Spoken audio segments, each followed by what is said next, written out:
স্নেহের ছাত্রছাত্রীরা, আজ আমরা তোমাদের 6th লেসনের এমিলি জেন ব্রন্টির লেখা কবিতা mild the mist upon the hill পড়াশোনা করব। দেখো, এই কবিতা পড়বার আগে অবশ্যই কবি সম্পর্কে জানতে হবে। এমিলি জেন ব্রন্টি কীভাবে চরম প্রতিকূলতার মধ্যে বড় হয়েছেন এবং তার যে একটা যন্ত্রণা, মেলাঙ্কোলিয়াস লাইফ, যন্ত্রণাদগ্ধ জীবন, সেই যন্ত্রণাদগ্ধ জীবন থেকে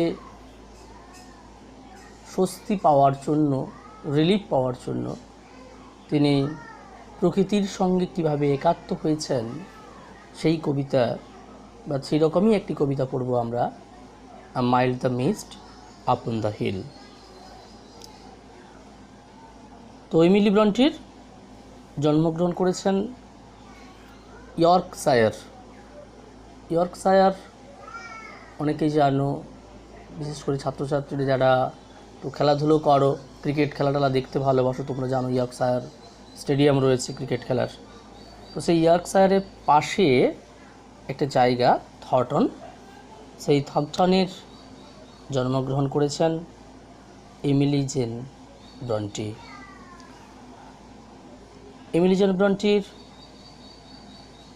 ভাই বোন মিলে 6 জন। 6 জনের মধ্যে 5 নম্বর Emily Bronte. She was the 5th child of her parents. 6 জনের মধ্যে 5 জনই তার বোন, আর একমাত্র ভাই যার নাম ব্র্যানওয়াল ব্রন্টি, মেল চাইল্ড ব্র্যানওয়াল ব্রন্টি, আর বাকি সবাই তার বোনেরা, 5 জন বোন। তো এই 5 জন বোনের মধ্যে উল্লেখযোগ্যভাবে আমরা শার্লট ব্রন্টি, এমিলি ব্রন্টি এবং অ্যান ব্রন্টি, শার্লট, এমিলি আর এনি বা অ্যান ব্রন্টি, এই 3 জন একটা সময়ে যৌথভাবে কবিতা লেখালেখি করেন। আর এদের পরিবার প্রত্যেকেই কিন্তু একটি সাংস্কৃতিক মনস্ক পরিবার, একটা সাংস্কৃতিক কালচার এই পরিবারের প্রত্যেকজন ছেলে মেয়েদের মধ্যে ছিল। আর এদের জীবন বা শৈশব জীবন কিন্তু কখনোই সুখের ছিল না, যথেষ্ট প্রতিকূলতার মধ্যে বড় হওয়া। এমিলি ব্রন্টির মা মারা যান 1821 সালে, আর এমিলি ব্রন্টির জন্ম 1818 সাল এই জুলাই মাসেই, 30 জুলাই 1818 সালে তার জন্ম। আর ওনার মা মারা যান, মারিয়া ব্র্যানওয়েল তিনি মারা যান 1821 সালে। অর্থাৎ মা যখন মারা যান তখন তার বয়স মাত্র 3 বছর। আর এতজন সন্তান, এইদের দেখভালের জন্য, মানুষ করবার জন্য ওনার মাসি আসেন, আন্টি। তো মাসি যথেষ্ট স্নেহ করতেন, ভালোবাসতেন। মাসির স্নেহ ছত্র ছায়ায় এনারা বেড়ে উঠেছিলেন। আর এদের পরিবারের যেটা সবচাইতে উল্লেখযোগ্য একটি মিল বলতে পারো, যে মিলটা যথেষ্ট ভালো নয়, সুখের নয়, সেটা হচ্ছে প্রত্যেকেই, বেশিরভাগই সবাই টিউবারকিউলোসিস, তখন ছিল টিউবারকিউলোসিস, যক্ষ্মারোগ। সেই টিউবারকিউলোসিসে পরিবারের প্রত্যেকেই প্রায় মারা যান। মা মারা যান, ওপরের 2 বোন এলিজাবেথ ব্রন্টি আর মারিয়া ব্রন্টি, এই 2 জন কিন্তু টিউবারকিউলোসিস মারা যান। তাই এদের মারা যাওয়ার পর এর বাবা কিন্তু আর পেট্রাক ব্রন্টি, বাবা কিন্তু আর প্রথাগত শিক্ষায় তার বাকি ছেলে মেয়েদের সেভাবে বাড়ির বাইরে থেকে পড়ানোর যে বিষয়টা, সেটা তিনি করেননি। প্রায় বাড়িতে থেকেই তিনি পড়াশোনার ব্যবস্থা করেছিলেন। অর্থাৎ বাবার একটা গ্রেট কন্ট্রিবিউশন ছিল, অবদান ছিল তার সন্তানের মানুষ করবার প্রতি। তাই আমরা বাবার যে স্নেহ ছায়ায় যে তাদের বেড়ে ওঠা, সেই কথাও আমরা এই কবিতার মধ্যে পাবো। তো সেই অনেক প্রতিকূলতার মধ্য দিয়ে আমাদের লেখিকা, আজকে পোয়েটেস, তো তার বড় হওয়া, বেড়ে ওঠা এই সব কিছুই আমরা পাবো আজকের এই কবিতার মধ্য দিয়ে। তো এমিলি ব্রন্টির একটি উল্লেখযোগ্য নোভেল, উপন্যাস আমরা যাকে বলি, যাকে ক্লাসিক অফ ইংলিশ লিটারেচারের বলছে, একটা উল্লেখযোগ্য একটা উপন্যাস, তোমরা বড় হলে অবশ্যই পড়বে। উদারিং হাইটস বিখ্যাত একটি উপন্যাস। সেই উপন্যাসে তিনি যে সাহসিকতার পরিচয় দেখিয়েছেন, যে বোল্ডনেস একটা দেখিয়েছেন তখনকার সময়, দ্য দেন সোসাইটি, তখনকার সময়, অর্থাৎ এটি প্রায় ইনি তো ভিক্টোরিয়ান যুগের কবি, তখন মেয়েরা কবিতা লিখবে, মেয়েরা উপন্যাস লিখবে এমনটা কিন্তু বেশি ছিল না। তো ইনি তাই কী করলেন, এর 3 বোন, একে ব্রন্টি সিস্টার্স বলা হয়, শার্লট ব্রন্টি, এমিলি ব্রন্টি এবং অ্যানি ব্রন্টি, 3 জন মিলেই, আমি আগেই বলেছি, কবিতা লিখতেন। আর ইনি একটি ছদ্মনামে কবিতা লিখতেন, এলিস বেল। এলিস বেল এই ছদ্মনামে কবিতা লিখতেন, মানে একজন মেয়ে হয়ে একজন পুরুষের নাম নিয়েই তিনি কিন্তু কবিতাগুলো লিখতেন, যাতে করে তখনকার সমাজ বিষয়টাকে মেনে নেয়। আর এই উদারিং হাইটসের একটি রয়েছে গল্প, এটা উনি মারা গিয়েছেন 1848 সাল ডিসেম্বর মাস, 19 ডিসেম্বর। তো মারা যাওয়ারও 2 বছর পরে, অর্থাৎ 1850 সাল নাগাদও কেউ জানতে পারেনি who is the writer this epoch making novel Wuthering Heights. পরবর্তীকালে জানা গেছেন 1850 সালের পরপর এটা উনারই লেখা। উনি যে ধরনের লেখার একটি টেকনিক ব্যবহার করতেন, পরবর্তীকালে সেটি প্রমাণ হয়েছেন এবং এর লেখা বলেই তিনি প্রকাশ হয়েছে পরবর্তীকালে। তো আমরা আমাদের এই কবিতাটা পড়ব, এবং কবিতাটার যেটা উল্লেখযোগ্য বৈশিষ্ট্য, এখানে একটি দেখো, ভিক্টোরিয়ান যুগের কবি হয়েও কিন্তু লেখিকা, পোয়েটেস হয়েও লেখার কিন্তু তিনি কবিতাটা একটা ফার্স্ট পারসন ন্যারেটিভে তিনি বর্ণনা করেছেন, অর্থাৎ আমি সেখানে রয়েছে, এরকম একটা বিষয় রয়েছে, যেটা কিন্তু একটা রোম্যান্টিক কবিতার একটা বৈশিষ্ট্য। তো সেই রকমই একটি বিষয় এখানে রয়েছে এই কবিতার মধ্য দিয়ে। তো আমরা এবার কবিতার ভেতরেই যাব, পড়া শুরু করব মূল কবিতার বিষয়বস্তু, এবং আমরা অ্যানালাইজ করব কবিতার লাইন বাই লাইন ধরে ধরে কী রয়েছে কবিতার বিষয়বস্তুর মধ্যে। দেখো, কবিতাতে 4টি স্ট্যাঞ্জা রয়েছে, এবং প্রত্যেকটা স্ট্যাঞ্জার রাইম স্কেল যদি দেখে, মানে প্রথম লাইনের সঙ্গে তৃতীয় লাইনের তোমরা মিল পাবে, প্রত্যেকটা স্ট্যাঞ্জাতেই প্রথম লাইনের সঙ্গে তৃতীয় লাইনের মিল, এবং দ্বিতীয় লাইনের সঙ্গে চতুর্থ লাইনের তোমরা মিল খুঁজে পাবে প্রত্যেকটা কবিতার লাইনগুলোর মধ্যে। তো এই যে 4টে করে লাইন, এই 4টে করে লাইনকে বলা হয় কোয়াট্রেন। কোয়াট্রেন কথার অর্থ 4টে করে লাইন। আর এই কবিতার একেবারেই নামকরণ দেখো, mild the mist upon the hill. এটা একটা ইংরেজিতে ফিগার অফ স্পিচ, আমরা যাকে বলি অ্যালিটারেশান। এবার অ্যালিটারেশান জিনিসটা কি? অ্যালিটারেশান হচ্ছে কোনো লাইনের যে সমস্ত ওয়ার্ডগুলো রয়েছে, অর্থাৎ কোনো সাউন্ড, কোনো সেন্টেন্সের কোনো সাউন্ড বা কোনো লেটার যদি রিপিটেডলি ব্যবহার, অর্থাৎ বারবার ফিরে আসে বা বারবার ব্যবহার করা হয়, তখন তাকে আমরা বলি অ্যালিটারেশান, সহজ কথায় ভাবলে। এখানে দেখো, মাইল্ড দ্য মিস্ট, শুরুতেই দেখো ইউজ অফ অ্যালিটারেশান, এই সাউন্ডটা 2বার উচ্চারিত হয়েছে, মাইল্ড আর মিস্ট মাঝে যোগ হয়ে। তো mild the mist upon the hill.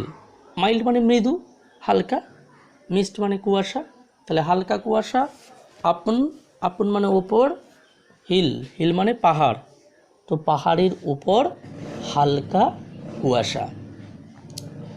দেখো, কবিতার নামকরণটা যেটাই, সেটা প্রথম কবিতার লাইনের শুরুতে বা প্রথম লাইন যেটা, সেটাই কবিতার নামকরণ হতে পারে। হয়তো কবি নামকরণ ইচ্ছে করে এটা দিয়েছেন, কিংবা হয়তো কবি নামকরণ করে যাননি, পরবর্তীকালে প্রকাশকরা ওই কবিতার প্রথম লাইনটা দিয়েই কবিতার নামকরণ করেছেন, বা নামকরণ কোথাও হারিয়ে গেছে। যাই হোক, তাহলেও বলবো আমরা যে কবিতার এই প্রথম লাইনের মধ্য দিয়েই কিন্তু কবিতার মূল বিষয়বস্তু লুকিয়ে রয়েছে, এবং নামকরণ যথেষ্ট সার্থক। পাহাড়ের উপর হালকা কুয়াশা। দেখো, পড়া শুরু করছে এবার তাহলে। Mild the mist upon the hill, বললামই, মাইল্ড মানে হালকা বা মৃদু, শান্ত একটা ব্যাপার, মিস্ট কুয়াশা, আপন মানে ওপরে, হিল পাহাড়, তাহলে পাহাড়ের ওপর হালকা কুয়াশা। Telling not of storms tomorrow, telling, tell মানে বলা, তা টেলিং বলে, নট না, বলে না, অফ স্টর্মস ঝড়ের, মানে ঝড়ের কথা বলে না, টুমরো, টুমরো আগামীকাল, বাট এখানে দেখো টুমরো মানে আগামীকাল ঠিক নয়, টুমরো মানে কাছাকাছি, যেটা আসতে চলেছে, আপকামিং ডেজ এরকমই বলছেন, দেখো টুমরো। এবার দেখো পাহাড়ের উপর হালকা কুয়াশা আগামীর ঝড়ের কথা বলে না। আমরা তো জানি যদি কুয়াশা কখনো হয় তার মানে যে বৃষ্টি ঝড় ঝঞ্ঝা হওয়ার সম্ভাবনা অনেকটা ক্ষীণ থাকে। আবার তোমরা যদি কখনো নর্থ বেঙ্গল অর্থাৎ পাহাড়বর্তী এলাকায় যদি তোমরা বেড়াতে যাও, সেখানে দেখবে পাহাড়ের উপর আবহাওয়া বেশিরভাগ সময়ই কিন্তু একটা কুয়াশাবৃত আবহাওয়া, মানে ডিপ কুয়াশা। তো পাহাড়ের উপর যদি কখনো কুয়াশাটা হালকা হয় তার মানে পাহাড়ে কিন্তু আমাদের মতো এখানকার মতো প্রকৃতি কখনোই পাবে না, কোনো দিনই পাবে না। তো পাহাড়ের উপর একটা কুয়াশার মতো একটা আস্তরণ দেখতে পাওয়া যায়। বেশিরভাগ ক্ষেত্রে কিন্তু ঘন কুয়াশা থাকে, আর যখন ওই কুয়াশাটা হালকা কুয়াশা তার মানে ডে ইজ ক্লিয়ার, দিনটা খুব সুন্দর, একটা সুন্দর দিনের পূর্বাভাস বলে। তাই দেখো কবিতার মধ্যে নামকরণ রয়েছে mild mist upon the hill, পাহাড়ের ওপর হালকা কুয়াশা টেলিং বলে, নট অফ স্টর্মস টুমরো, মানে না, যেটা বললাম পাহাড়ের পরিবেশে হালকা কুয়াশা কিন্তু একটা ভালো দিনের প্রতীক। তাই বলছে যেহেতু হালকা কুয়াশা তার মানে ঝড় হবে না। Know the day has waved it's fail, 3 number line দেখো, আগের লাইনে বলেছে নট না, ঝড়ের কথা বলে না, আবার 3 নম্বর লাইনে বলেছে নো, আবার না, এই নাটা কিন্তু জোর দিয়ে দিয়েছে, মানে স্ট্রেস দিয়ে দিয়েছেন কবি। The day has waved it's fail, দিনটা তার পরিপূর্ণভাবে কেঁদেছে। দিন কখনো কাঁদতে পারে কি? পারে না। বাট এখানে কবি বলছেন দ্য ডে হ্যাজ ওয়েভড, দিন কেঁদেছে। The use of figure of speech, here you can find the personification, এখানে একটা তোমরা ফিগার অফ স্পিচ পাবে, পার্সনিফিকেশান বলা হয়। তাহলে পার্সনিফিকেশান জিনিসটা কি, সহজ করে বললে কোনো নির্জীব বস্তু বা কোনো প্রকৃতির কোনো এলিমেন্ট বা উপাদানের উপর যখন সজীব কোনো প্রাণসত্তা দান করা হয় তখন তাকে বলা হয় পার্সনিফিকেশান। অর্থাৎ কোনো জড়বস্তুকে একটা পার্সনের মতো, ব্যক্তির মতো তুলনা করা হলে তখন তাকে আমরা বলি পার্সনিফিকেশান। তো এখানে দেখো একটা দিনটাকে বলা হয়েছে যেন কোনো মানুষের মতো দিন কাঁদছে। তো মানুষ কান্নাকাটি করে, চোখের জল বেরোয়, দিন যদি কাঁদতে থাকে তার মানে কি বৃষ্টি হয়। দিন কাঁদার অর্থ কিন্তু এখানে ব্রডার সেন্সে ধরে নিতে হবে, বৃষ্টি হচ্ছে। তাহলে নো না, the day has waved its fill, পুরোপুরি মানে একজন মানুষ যতটা কাঁদতে পারে। তোমাদের যখন কান্না পায়, যখন কান্নাকাটি করো, তারপর কান্নাকাটির পর একটা সময় কিন্তু আর কতক্ষণ কাঁদবে, কাঁদাটা শেষ আছে, যখন শেষ হয়ে যায়। এখানে কবি বলছেন যে দিনটা তার যতটা সর্বোচ্চ শক্তি ছিল সর্বোচ্চভাবে কেঁদে ফেলেছে। তাই যেহেতু সর্বোচ্চভাবে কেঁদে ফেলেছে তাহলে কি হয়েছে, পর লাইন দেখো, spent it's store of silent সরো। স্পেন্ট মানে আমরা কি জানি, খরচ করে, তাহলে খরচ করে ফেলেছে। স্টোর মানে জানো সঞ্চয়, যেখানে কোনো কিছু সঞ্চয় করা থাকে, ভাড়ার ঘর। তো এখানে বলছে দিনের যা কি মানে সঞ্চয়ের শেষ করে ফেলেছে। কিসের সঞ্চয় শেষ? সাইলেন্ট সরো, সাইলেন্ট নীরব, সরো মানে দুঃখ। তাহলে নীরব দুঃখের যে সঞ্চয় ছিল, সেই দুঃখটা সঞ্চয় ছিল মনের মধ্যে, ছিল যে দুঃখ যে সঞ্চয় ছিল মনের মধ্যে, সেই সঞ্চয়টা পুরো ফুরিয়ে গেছে। মানে আকাশের মেঘ যা ছিল সমস্ত মেঘ যেন ঝরে পড়েছে, বৃষ্টি হয়ে গিয়েছে, আর নতুনভাবে আগামীকালের জন্য, আগামী দিনের জন্য ঝড় হওয়ার, বৃষ্টি হওয়ার কোনো সম্ভাবনা নেই। তাই কবি বলছেন দেখো, দিনটা পুরোপুরিভাবে কেঁদে ফেলেছে, মানে দিনের সমস্ত যতটা পারে তার একেবারে শেষটুকু যা সঞ্চয় ছিল সে সমস্ত সঞ্চয় সে শেষ করে ফেলেছে, এবং সেটা কি নীরব দুঃখের। দেখো আমরা যখন খুব কান্নাকাটি করি, কান্নাকাটি চোখের জল তখনই বেরোয় যখন আমাদের মনের মধ্যে থাকা কোনো চাপা দুঃখ, নীরব দুঃখ যখন সেটা প্রকাশ পায় তখন কিন্তু সেটা অশ্রু বা চোখের জল হয়েই প্রকাশ পায়। তাহলে গভীর দুঃখ, এখানে কবির ব্যক্তিগত জীবনের দুঃখ প্রকাশ পেয়েছে। আমি তোমাদের আগেই বলেছিলাম যে কবির জীবন কিন্তু সুখের নয়। মা মারা গেছেন, মাত্র তার বয়স 3 বছর ছিল। তার জীবদ্দশায় তিনি দেখেছেন তার সামনের প্রথমের 2 বোন মারা গেছেন ডিউ টু টিউবারকিউলোসিস। পরিবারের প্রত্যেকেই প্রায় একটা ওই যন্ত্রণার মধ্য দিয়ে বেড়ে উঠছে। আর এই যন্ত্রণা, এই দুঃখটার সঙ্গে কবি নিজের জীবনের দুঃখের সঙ্গে যে প্রকৃতির মধ্যে যেন কবি একাত্ম হয়ে গেছেন, তাই যেন কবি এই কথাটা বলছেন। দেখো দ্বিতীয় স্ট্যাঞ্জা কবি বলছেন, O I am gone back to the days of youth, I am a child once more, and neath my father's sheltering roof and near the old hall door. তাহলে O use of exclamatory sentence, অর্থাৎ exclamatory সেন্টেন্সে আমরা এই ধরনের ওয়ার্ডগুলো ব্যবহার করি। এটা একটা আবেগের বহিঃপ্রকাশ।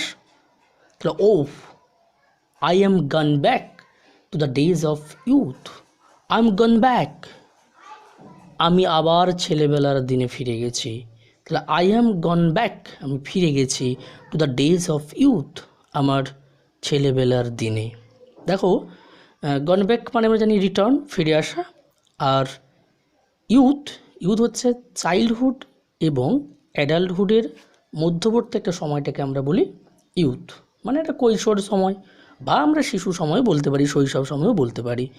কবি এখানে স্মৃতির সরণি বয়ে তার শৈশবের দিনে ফিরে গেছেন, অতীতের দিনে ফিরে গেছেন। তাহলে আই এম গান ব্যাক, কবি কিন্তু দেখো এখানে আই হ্যাভ গান ব্যাক বলছেন না, আই হ্যাভ গান ব্যাক না বলে আই এম গান ব্যাক বলছেন। আমরা যদি একটা উদাহরণ দিই, হয়তো কেউ আমার সঙ্গে দেখা করার জন্য এসেছিল, দেখা করেছে, তারপর সে ফিরে গেছে। তো অন্য কেউ এসেছে, জিজ্ঞেস করেছে যে স্যার কোথায়, আমি বলতে পারি যে সে এসেছিল, সে গেছে। ধরো he has gone back to his home, মানে সে তার বাড়ি ফিরে গেছে। এবার বাড়ি ফিরেছে না অন্য কোথাও গেছে আমি কিন্তু তখনও পর্যন্ত দেখতে পাইনি, আমি দেখিনি, গেছে এটুকু আমি বলতে পারি হি হ্যাজ গান ব্যাক। কিন্তু আমি যদি বলি হি ইজ গান ব্যাক টু হোম, তার মানে সে পৌঁছে গেছে এবং আমি সেটা একদম দেখেছি, তার বাড়ি পৌঁছানোটা আমি দেখেছি একেবারে। তাহলে কবিও এখানে বলছেন দেখো আই এম গন ব্যাক, আমি ফিরে গেছি, মানে একেবারে চলেই গেছেন কোথায়, দ্য ডেজ অফ ইউথ, তার শৈশবের দিনে, তার ছোটোবেলার দিনে।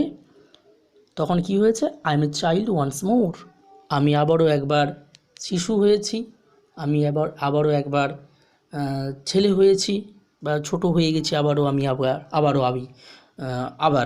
I am a child once more মানে আরও একবার, শৈশবে যখন ফিরে গেছে ছোটোবেলার দিনে আবারও একবার সে শিশু হয়েছে। And neath my father's sheltering roof, neath মানে বিনিথ মানে নিচে, এটা নিথটা আর কি ওয়ার্ড, অর্থাৎ কাব্যে বা কবিতাতে এই ধরনের ওয়ার্ড ব্যবহার করা হয়।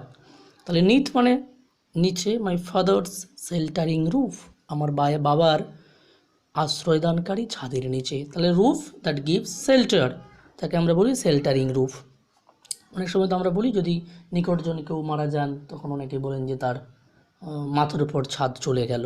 মাথার উপর ছাদ চলে যাওয়া মানে তার নিকটজন প্রয়াণ বা বিয়োগ হয়ে যাওয়া। এখানে কবিও বলছেন দেখো যে আমি শৈশবের দিনে যেতে চাইছি এবং যেখানে আমার বাবার স্নেহের ছায়ায়, স্নেহের আশ্রয় আমি থাকবো, আমি আছি, এরকম একটা সেন্স। নিথ মাইন মানে আমার বাবার আশ্রয়দানকারী ছাদের তলায় আমি রয়েছে, এখানে যে ছাদ এখানে আশ্রয় দেয়। এখানে রূপ কিন্তু একটা সিম্বল হিসেবে ব্যবহার করা হয়েছে রূপ কথাটা এখানে। আর এই যে শেল্টারিং রূপ, এটা একটা ইমোশনাল শেল্টার, ফিজিক্যালি কোনো শেল্টার না, এটা ইমোশনাল শেল্টার, বাবা এবং মেয়ের যে শেল্টারটা। And near the old hall door, near মানে সামনে, the old hall door old তো জানি, old memory always gives us supreme happy, old memory আমাদের সব সময়ের জন্য আনন্দ দেয়। এখানে ওল্ড হল ডোর মিনস একটা এন্ট্রি ডোর, মানে প্রবেশ পথ। কীরকম, বাড়ি যদি আমরা একেবারে এন্ট্রান্স দিয়ে প্রবেশ করি, ঘরের একেবারে সামনের যে দরজাটা, সেখান থেকে প্রবেশ করার পরে দেখবে এমন একটা জায়গা থাকে যেখান থেকে আমরা বাকি রুমগুলোতে যেতে পারি, যে রুমটাকে আমরা কানেক্টিং রুম বলি, ডাইনিং রুম, ড্রয়িং রুম, এরকম যে রুমগুলোকে আমরা হল ডোর বলি, মানে যেটা একটা entry door.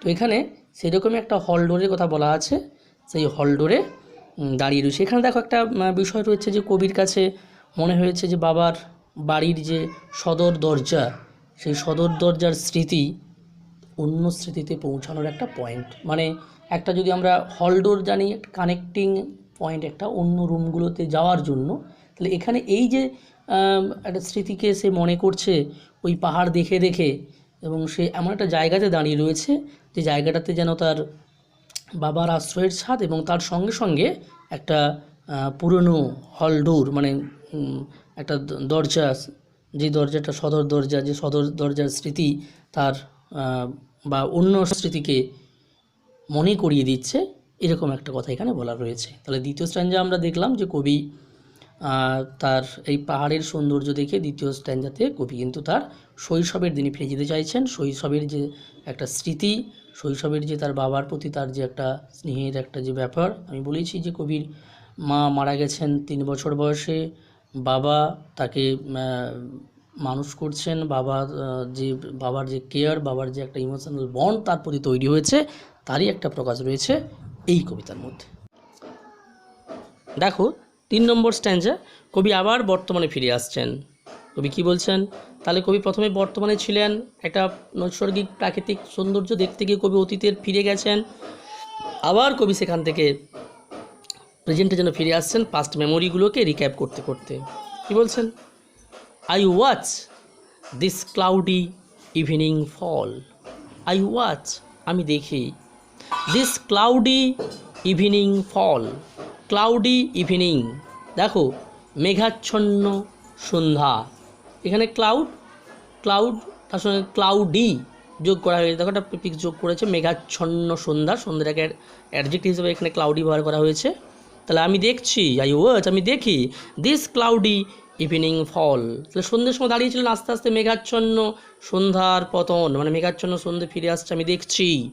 After a day of rain, প্রথম স্ট্যান্ডার্ড ফিরে যাও, ওই যে বলছে যে দিন আজকে কেঁদেছে, সারাদিন কান্নাকাটি করেছে, মানে সারাদিন বৃষ্টি হয়েছে, তো সারাদিনের বৃষ্টির পরে আমি দেখছি মেঘাচ্ছন্ন সন্ধ্যা আস্তে আস্তে নেমে আসছে। Blue mist, sweet mist of summer pall. Blue mist, নীলাভ কুয়াশা, সুইট মিস্ট, মিষ্টি কুয়াশা। তাহলে নীলাভ কুয়াশা কেন না, নীলাভ কুয়াশা বলছে এটাই যে যেহেতু হালকা কুয়াশা এবং পাহাড়ের ঠিক অনেকটা কাছেই কিন্তু আমরা আকাশ দেখতে পাই, মেঘ দেখতে পাই, এখান থেকে তো পাহাড় অনেকটা উঁচুতে, তাই সেখানে স্বাভাবিক নিয়মে মেঘ থাকে, তাই যেহেতু হালকা কুয়াশা, মেঘের বা আকাশের যে নীলাভ রং এবং মেঘের কুয়াশার রং যেন মিলেমিশে একটা ওর রিফ্লেক্ট হয়ে যেন একটা নীলাভ কুয়াশা দেখা দিয়েছে, তাই যে কুয়াশাটা এখানে নীলাভ মনে হচ্ছে, এবং সেটা খুবই সুইট মিস্ট। কারণ আমি আগেই বলেছি যে কুয়াশা কিন্তু সব সময়ের জন্য পাহাড়ে একটা কুয়াশা ঘেরা থাকে, সেটা খুবই ঘন হয়। হালকা কুয়াশা মানে খুব চরম সুন্দর একটা আবহাওয়া, ভালো আবহাওয়ার একটা প্রকাশ, তাই বলছে blue mist, sweet mist of summer pall. এখানে পল মানে কিন্তু কোনো ঘন ঠিক এরকম না, একটা পল মানে কিন্তু ঢাকা, কভার করা দেওয়া, এখানে ঢাকা দেওয়া রয়েছে। তাহলে সামার পল, তাহলে গ্রীষ্মের একটা বাতাবরণ, গ্রীষ্ম যেন ঢেকে রেখেছে এই নীল কুয়াশা এবং মিষ্টি কুয়াশাকে যেন ঢেকে রেখেছে, গ্রীষ্মের একটা ঢাকা দেওয়া এখানে বলা রয়েছে। এবং কাকে ঢেকে রেখেছে এখানে? দ্য হরাইজনস মাউন্টেন চেইন, আবৃত করে রেখেছে, রেখে দিয়েছে। তাহলে নীল কুয়াশা যেন ঢেকে রেখে দিয়েছে, কি কাকে ঢেকে রেখে দিয়েছে? একটা মাউন্টেন চেইন মানে তোমরা জানো একটা শৃঙ্খল, এখানে মাউন্টেন চেইন মানে পর্বতের একটা শিকল, মানে পর্বতের শৃঙ্খলকে। হরাইজন মানে দিগন্ত, তাহলে দিগন্তে পাহাড়ের যে শৃঙ্খল, সেই পাহাড়ের শৃঙ্খলে যেন ঢেকে রেখেছে, সেই শৃঙ্খলটাকে মানে পরপর যে পাহাড়গুলো রয়েছে সেই শৃঙ্খলগুলোকে মানে পাহাড়গুলোকে যেন ঢেকে রেখেছে কে? মিষ্টি কুয়াশাটা। কি মিষ্টি কুয়াশা, নীল রঙের কুয়াশা যেন আবৃত করে রেখে দিয়েছে, ঢেকে রেখে দিয়েছে এই সৌন্দর্যগুলোকে। তোমরা এর আগে যেটা পড়েছিলাম না, এই যে ব্লু মিস্ট বলতে, সেক্ষেত্রে আমরা এটা এক ধরনের একটা বিষয়, তোমরা যেখানে পড়েছিলে ওই আগের লেসনে ব্লেজিং ব্লু যে টাইপগুলো পেয়েছিল না, যে সূর্যের যে একটা ব্লেজিং ব্লু সেটা রয়েছিল, এখানে যেন সেরকম একটা যেন ব্লু মিস্ট, নীল কুয়াশা যেন এখানে প্রকাশ হয়েছে। দেখো শেষ stanza, the damp stands in the long green grass. Damp স্যাঁতস্যাঁতে, স্ট্যান্ড স্ট্যান্ড মানে দাঁড়িয়ে থাকা, এখানে কিন্তু ছড়িয়ে থাকা, স্ট্রেচ। তাহলে স্যাঁতস্যাঁতে একটা বিষয়টা ছড়িয়ে রয়েছে ইন দ্য লং গ্রিন গ্রাস, দীর্ঘ লম্বা সবুজ ঘাসে। তাহলে দীর্ঘ বা লম্বা সবুজ ঘাসের উপর একটা স্যাঁতস্যাঁতে বিষয় যেন ছড়িয়ে রয়েছে। As thick as morning tears, as thick, thick মানে ঘন, অ্যাজ মর্নিংস টিয়ার্স, তাহলে সকালের চোখের জল। চোখের জল কেন বলছি, আমরা প্রথমেই বলেছি যে দিনটা কাঁদছে, আবার এখানে দেখো মর্নিং টিয়ার্স বলছেন, যে চোখেও একই রকমভাবে এখানে কাঁদছে। দেখো আবার আমরা এখানে একটা পার্সনিফিকেশান আবার আমরা পাচ্ছি এখানে।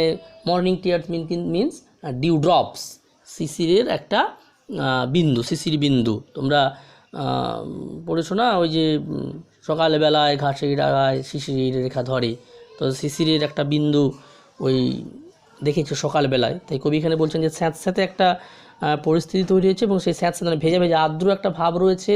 সেই আর্দ্র ভাবটা কোথায় রয়েছে না দীর্ঘ লম্বা ঘাসগুলোর উপর। আর্দ্র ভাবটা থাকার কারণ কি না ওই যে কুয়াশা পড়েছে, শিশির পড়েছে সকালবেলা, সেই বুঝে খুব ঘন, যতটা ঘন একটা শিশির যেমন পড়ে ঠিক সেরকমই ঘন শিশির যেন পড়েছে এর মধ্য দিয়ে। দেখো as thick as morning tears, এখানে আমরা এটা পজিটিভ ডিগ্রির ব্যবহার পেলাম, পজিটিভ ডিগ্রি ব্যবহার হলো এখানে। এবং এখন আমরা সিমিলিও খুঁজে পেলাম এখানে। দেখো তুলনা করা হলো, আমরা সিমিলি আগেই বলেছিলাম, সিমিলি মানে আগের লেসানে পড়াতে গিয়ে বলেছিলাম সিমিলি মানে তুলনা, দুটো ভিন্ন বস্তুর মধ্যে যখন স্পষ্টতই তুলনা করা হয় তখন তাকে আমরা বলি সিমিলি। এখানে পয়েন্ট অফ সিমিলারিটি হচ্ছে আমরা ড্যাম্প, ড্যাম্প মানে স্যাঁতস্যাঁতে একটা বিষয় আমরা দেখতে পাচ্ছি, যেন সেই স্যাঁতস্যাঁতে বিষয়টা যেন সকালবেলার ওই চোখের জলের মতো, মানে সকালবেলার ওই শিশির ভেজা ঘাসের মতো, সেরকমই বলছে। দেখো and dreamy sense of fragrance pass, and dreamy sense of fragrance pass, dreamy, দেখো ড্রিমের সঙ্গে একটা সাফিক্স ওয়াই যোগ করে দিয়ে এখানে বিষয় করা হলো ড্রিমি, স্বপ্নময়। সেন্স অফ ফ্র্যাগ্রেন্স, সেন্ট গন্ধ, ফ্র্যাগ্রেন্স, ফ্র্যাগ্রেন্স মানে আমরা জানি সুগন্ধ। তাহলে দেখো এখানে ফ্র্যাগ্রেন্স মানে আমরা তো সুগন্ধ জানি, মানে পারফিউম, সুইট স্মেল। তাহলে বিষয়টা কেমন একটা, মানেটা কেমন একটা খাপছাড়া হয়ে গেল না, যে সেন্টস অফ ফ্র্যাগ্রেন্স, দুটো তো একই মানে, সেন্ট মানেও তো গন্ধ আর ফ্র্যাগ্রেন্স মানেও গন্ধ, আর দুটো কেন ব্যবহার করা হলো? তাহলে মানেটা কী দাঁড়ালো, যে সুগন্ধের স্বপ্নময় গন্ধ, এরকম যদি আমরা কাব্যিকভাবে ব্যবহারটা বিষয়টা বুঝি, কিন্তু তাহলেও কেমন একটা খাপছাড়া লাগছে এখানে। তো দেখো আমরা এটা কিন্তু কবি যে ভুল করে দিয়েছেন বা কিছু এরকমটা নয়, অবশ্যই একটি সূক্ষ্ম কিছু বিষয় থাকবেনই। সাধারণত কবিরা যেটা লিখেন একটা সূক্ষ্ম শৈল্পিক বোধ থেকে লিখেন, সেই বিষয়ের গভীরে কিন্তু আমাদের যেতে হবে। এমনি ভাষা নিয়ে হলে হবে না, কবিতা পড়তে গেলে কিন্তু বুঝতে গেলে কবিতার ভেতরে ঢুকতে হবে, কেন কবি এরকম একটা জিনিস ব্যবহার করলেন। দেখো সেন্ট, সেন্ট মানে যে গন্ধ, সেই গন্ধর কিন্তু একটা নিজস্ব একটা বৈশিষ্ট্য, মানে স্বতন্ত্রতা রয়েছে। ধরো আমি বলতে পারি এটা একটা রজনীগন্ধার সেন্ট, এটা গোলাপের সেন্ট, এটা অন্য কিছু একটা সেন্ট আমরা বলতে পারি। আর ফ্র্যাগ্রেন্স মানে কি, যে রজনীগন্ধা যাই হোক না কেন ওটা একটা সুগন্ধ, একটা আমি বসে আছি একটা গন্ধ আসছে, আমি যখন গন্ধটাকে স্বতন্ত্র করছি এটা রজনীগন্ধার গন্ধ বা এটা একটা গোলাপের গন্ধ, তখন তাকে কিন্তু আমরা বুঝতে পারছি সেই সেন্ট থেকে। এখানে দেখো কবি এই যে ব্যবহার করেছেন কথাটা, তিনি যেন একটা ফ্র্যাগ্রেন্স পাচ্ছেন, গন্ধ পাচ্ছেন, কোথা থেকে পাচ্ছেন? প্রাকৃতিক দৃশ্য থেকে। প্রাকৃতিক দৃশ্য তিনি তখন ন্যাচারাল ফেনোমেনাল, প্রাকৃতিক যে দৃশ্যগুলো দেখছেন, এই সন্ধ্যাবেলার এই পাহাড়ের উপরে হালকা কুয়াশা, এই সৌন্দর্যকে দেখে কবি কিন্তু পাচ্ছেন কি ফ্র্যাগনেন্স, একটা গন্ধ পাচ্ছেন, একটা অন্য রকমের মাদকতা কাজ করছে মনের মধ্যে। আবার কবি সেন্ট পাচ্ছেন, কিসের scent? Scent of his youthful age, তার পার্টিকুলার শৈশবের গন্ধ পাচ্ছেন। তাহলে প্রাকৃতিক দৃশ্য থেকে তিনি পাচ্ছেন একটা ফ্র্যাগ্রেন্স, আর শৈশবের দিনগুলো থেকে, শৈশবের স্মৃতিচারণা থেকে তিনি পেয়েছেন কি একটা সেন্ট। তাই হয়তো এটা ব্যবহার করা হয়েছে, আমার যেটা মনে হয়েছে তাই। That breath of others years, দেখো তাহলে দ্যাট মানে dreamy scent of fragrance, dreamy sense of fragrance বলছে দ্যাট, তাহলে ওই যে গন্ধটা, ওই যে সুমিষ্ট গন্ধটা, breath of other years. Breath, breath নিঃশ্বাস নেওয়া। নিঃশ্বাস কে নেয়? যার প্রাণ রয়েছে সেই তো নিঃশ্বাস নেয়। তার মানে এখানে ওই গন্ধটা, তার মানে যেটা বললাম যে ওই যে গন্ধটা পেয়ে তার শৈশবে সেখান থেকে তিনি যেন নিঃশ্বাস পাচ্ছেন, তিনি যেন শ্বাস নিতে পারছেন, তিনি ব্রেথ নিচ্ছেন, দ্যাট ব্রেথ, তাহলে যে গন্ধটা তাকে নিঃশ্বাস দেয়, তাকে শ্বাস দেয়, তাকে অক্সিজেন যোগায়। কিসের জন্য? কিসের অক্সিজেন যোগায়? যে গন্ধটা কিসের অক্সিজেন যোগাচ্ছে? অফ আদার ইয়ার্স, অন্যান্য দিনগুলোর, অন্য দিনগুলোর, মানে তার শৈশবের দিনগুলোর বা তার অনাগত কোনো দিনগুলোর স্বস্তি, এটা একটা নিঃশ্বাস নেওয়ার একটা জন্য দিচ্ছে। তার মানে তিনি যে যন্ত্রণার মধ্য দিয়ে থাকছেন, তার যে মেলাঙ্কলি ডেজ অফ হিজ এজ, তার যে একটা যন্ত্রণাদায়ক দিনগুলো থেকে তিনি যেন একটা রিলিফ পাচ্ছেন, মুক্তি পাচ্ছেন, যখন তিনি মনে করছেন তার শৈশবের দিনগুলো, শৈশবের যে একটা গন্ধমাখা একটা যে তার শৈশব, সেই শৈশবগুলো কিন্তু তাকে অন্যান্য বছরের অন্যান্য দিনগুলোর সুন্দরভাবে একটি নিঃশ্বাস নিতে, শ্বাস নিতে সাহায্য করছে অবশ্যই।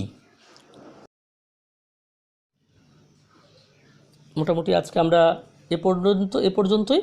আশা করি তোমরা কবিতাটা বোঝার চেষ্টা করবে, অবশ্যই দেখবে, বুঝতে পারবে। আর যদি কোথাও বুঝতে গিয়ে কোথাও অসুবিধে হয়, তার জন্য তো রইলই আমার হোয়াটসঅ্যাপ নাম্বার, আমি তোমাদের দিয়ে দেবো। হোয়াটসঅ্যাপ নাম্বারে আমাকে অবশ্যই মেসেজ করবে, যেখানে অসুবিধে হবে চেষ্টা করব আমি আমার সাধ্যমতো বাকিটা বোঝানোর। সবাই ভালো থেকো, সাবধানে থেকো, অবশ্যই বাড়ির বাইরে বেরো না, নিতান্ত প্রয়োজন ছাড়া বাইরে বেরোবে না, সরকারি নিয়ম পালন করবে। ভালো থেকো, সুস্থ থেকো। Have a nice day.